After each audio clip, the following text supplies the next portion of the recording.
I was ready to wake up this morning and just start shitting on the Poco X3 because in a lot of ways the Poco X3 is just a Redmi K30 with the new Snapdragon 732.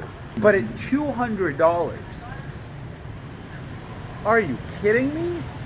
And then I started thinking about why would I, or what do I have to hate about the Poco X3? And the only thing that I could think of was that it's just not a special device. But at roughly $200, it doesn't need to be, because I started thinking about all of the other devices that I previously owned that were close to $200. It's got 120 hertz refresh rate display. Not that I love high refresh rate displays, and I actually have a video coming where me and a friend drink and discuss like the idea of high refresh rate displays. But again, this device is like $200.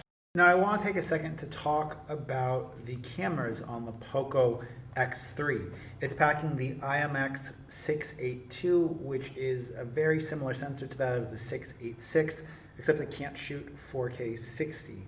It's also going to pack the same 13 megapixel ultra wide camera. It's going to pack a 2 megapixel macro camera, which I believe is the same macro camera that's on the Redmi K30. It's going to pack a depth sensor as well, along with a 20 megapixel front facing camera.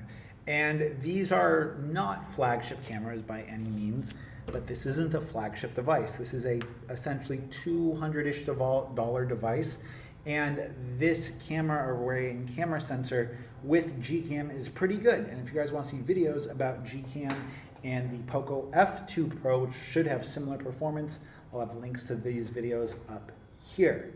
Oh my God, I was just editing the footage that I shot on this, and I shot all that footage at 1080p, 30 frames a second, and that looks like trash. Sorry for that. But back to what I wanted to talk about in regards to the Poco X3. The device doesn't have to be special because it's cheap. The reality is that it's meant to give the best user experience possible for the cheapest price. And in that way, I think that it delivers on that. And I think it will deliver on that based on the fact that compared to other phones, let's just say under $250, it's going to outperform what we have from Samsung. It's going to go head to head with the Realme 7 or Realme 7 Pro. It seems like it's kind of a Redmi Note 9 Pro killer, being that the Redmi Note 9 Pro has the Snapdragon 720 and a normal refresh rate display. I mean, Xiaomi is killing so many other devices in its lineup with this device, because if I'm a buyer and my budget for a phone is, let's say, $160, if I can wait the extra month, 2 months, let's say, for this new device, I probably will if I have to save up money. I mean, here in Vietnam, the average salary is pretty low, so a lot of people end up using mid-range devices.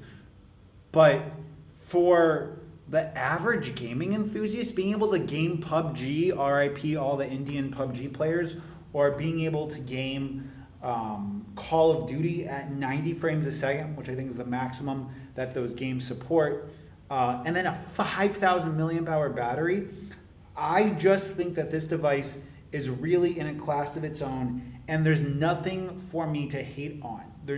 I wanted to, because I see that this is just Xiaomi taking the Redmi K30, putting a new spin on it and a different chipset, but there's really nothing to hate on this device. It's in many ways a perfect device for the gamer. I would have rather seen a bunch of other things more for photography, but if you guys want me to talk about like what my ideal budget phone would be in another video, let me know in the comment section, because there's some compromises that Xiaomi made with this device that I don't like, but I think a lot of other people are going to like.